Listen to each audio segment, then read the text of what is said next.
여러분, 안녕하세요. 오늘은 조금은 조용하고 한 번쯤 생각해 볼 만한 이야기를 함께 나눠보려 합니다. 혹시 이런 생각 해보신 적 있으신가요? 큰 보름달이 뜨는 날 전후로 이상하게도 장례식장이 더 붐비는 것 같다는 느낌. 누가 정확한 통계를 낸 것도 아닌데 이상하게도 그 기억만은 또렷이 남습니다.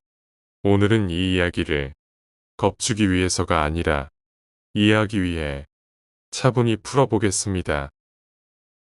먼저 음양오행의 관점에서 보름달을 살펴보겠습니다. 동양 철학에서 달은 즉 음의 기운을 상징합니다. 그리고 보름달은 그 음의 기운이 가장 가득 찬 상태입니다. 옛 사람들은 이렇게 말했습니다. 기운은 가득 차면 반드시 기울기 시작한다. 보름달은 완성의 순간이자 변화가 시작되는 지점으로 여겨졌습니다. 그래서 예부터 몸이 약한 분들이나 오래 병을 앓던 분들은 이 시기에 더 조심해야 한다고 생각했습니다. 먼저 음양오행의 관점에서 보름달을 살펴보겠습니다. 동양 철학에서 달은 즉 음의 기운을 상징합니다. 그리고 보름달은 그 음의 기운이 가장 가득 찬 상태입니다. 옛 사람들은 이렇게 말했습니다. 기운은 가득 차면 반드시 기울기 시작한다. 보름달은 완성의 순간이자 변화가 시작되는 지점으로 여겨졌습니다. 그래서 예부터 몸이 약한 분들이나 오래 병을 앓던 분들은 이 시기에 더 조심해야 한다고 생각했습니다. 이제는 민간신앙 얘기입니다. 미신이라고 해서 모두 허황된 것은 아닙니다. 대부분은 오랜 세월 동안 사람들이 겪고 기억해온 경험의 흔적입니다. 옛날에는 의료 환경이 지금처럼 좋지 않았습니다. 그래서 사람들은 자연의 변화를 더 예민하게 바라봤습니다. 보름달이 뜨는 밤에는 잠을 설치고 감정이 예민해지고 몸이 더 힘들어지는 경우가 많았습니다. 이런 경험들이 있어요. 보름달과 이별의 기억이 함께 남게 된 것입니다. 그렇다면 기독교에서는 어떻게 바라볼까요? 기독교에서는 달이 사람의 생사를 결정한다고 보지 않습니다. 성경에서는 해와 달을 시간과 계절을 알리는 도구로 설명합니다.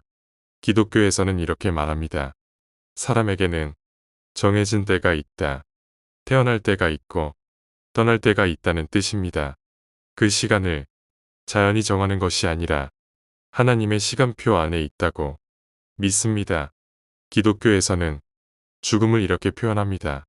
부르심을 받았다.